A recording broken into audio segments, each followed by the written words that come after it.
So let me tell you why I think you have a bias against both of those guys. Right? Go for it, Dre. Let's go. I'm sorry. So, I'm quiet.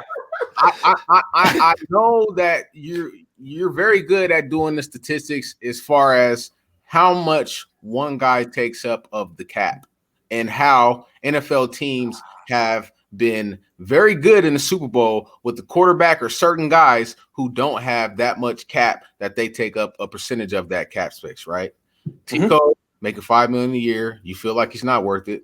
Also, Jimmy Garoppolo takes up more than the 13% that winning team. No, he's 12.8. He's right at the cusp. Oh, so he's not even over. He's a little below. He's a little right. below. So I feel like that kind of adds on to some of the reason why you're a little bit more critical of Jimmy Garoppolo. No question. He's the franchise quarterback, and I get it. You know what I'm saying? But I also do feel like, bro, you go out of your way to say, "Oh, Nick Mullins is good."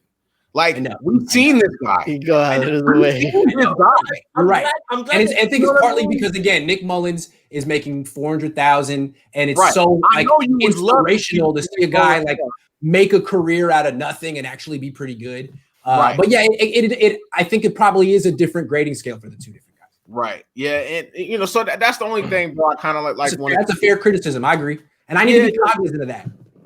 I think. Go ahead, Dre. My bad. Go ahead. You got it. Well, the thing is, bro, why I appreciate you is because you stick to your guns. Mm-hmm. That's commendable. That's commendable. Like you stick to your guns, right? And because I'm like Stephen A. Smith, I do my homework and I really believe what I say. I'm also open-minded. Jason does his homework too, and you do your homework. If you guys have other viewpoints, I'm always open to listening, and I'll change my mind. Yeah. I think because I read your article before we got on here, right? Okay. So I read it, and I think that the step that I'm looking for is the same thing that you're talking about, is the zip on the ball, right? So like when I think about that, the play that flashes into my mind is at times, guys, please don't kill me, guys. Listen, when you pop on the film, you'll see these things.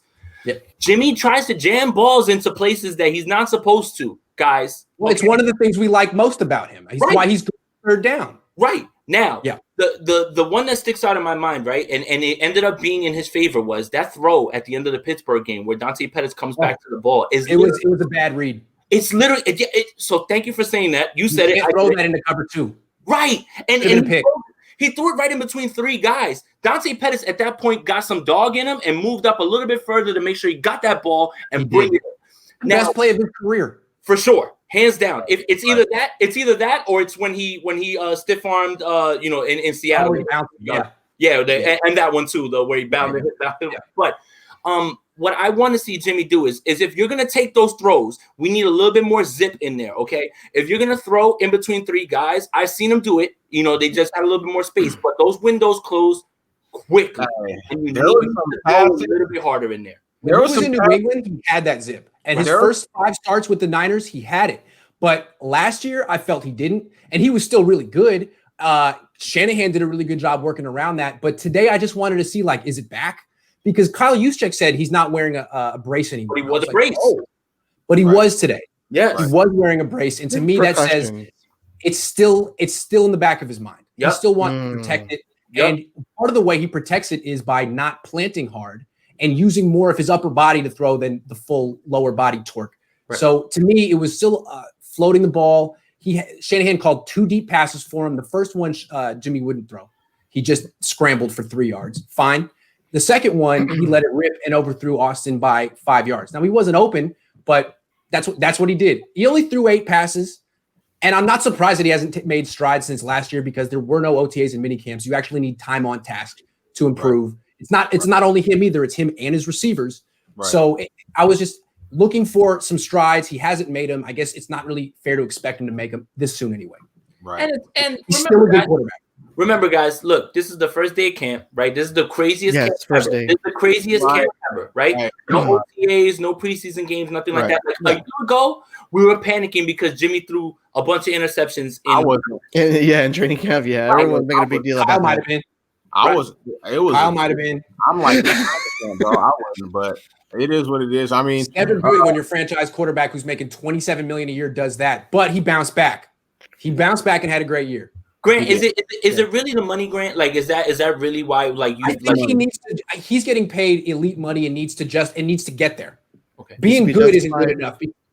He is good, but I think he's still 26 career starts. There's an expectation that he's going to improve, right? Right. So, Grant, I've heard whispers, right, from other people, right? Like, I'm not in the business of the breaking news thing because I watched. I just watched what you went through, and I was like, this is it. I'm done. Like, I'm never gonna try this. But I've heard whispers from guys that I really, really trust that I feel like that they feel like if an opportunity presents itself where Kyle can move off of Jimmy into a better situation, he may do it.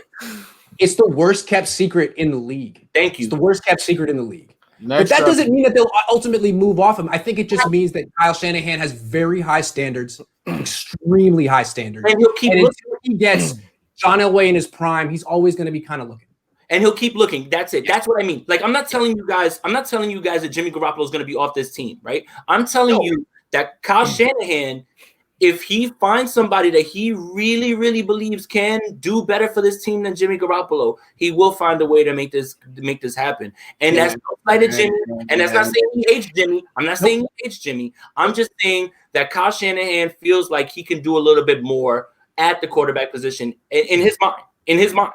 I'm telling you, it's clear, man. There are so many people who will tell you that he feels that way. It's the worst kept secret in the league. Without Jimmy Garoppolo, this team doesn't go to the Super Bowl last year. No. But I know that I'm pretty sure that Kyle Shanahan's a little sensitive about that. He understands what his record as a head coach is with and without Jimmy. Right. And I think he wants to prove that that's not a real thing, that he can win without Jimmy. Although I don't think it's going to get to that point anytime soon. There's an argument to be made that Jimmy Garoppolo is the most valuable person on this offense, right? Yes, but okay, you can make that argument. Yeah, exactly. You can make that argument for George Kittle, but exactly. Look, West Coast 5.7257. Kyle is 4-20 without Jimmy G. And he knows it. Boom. And it burns him up. Boom.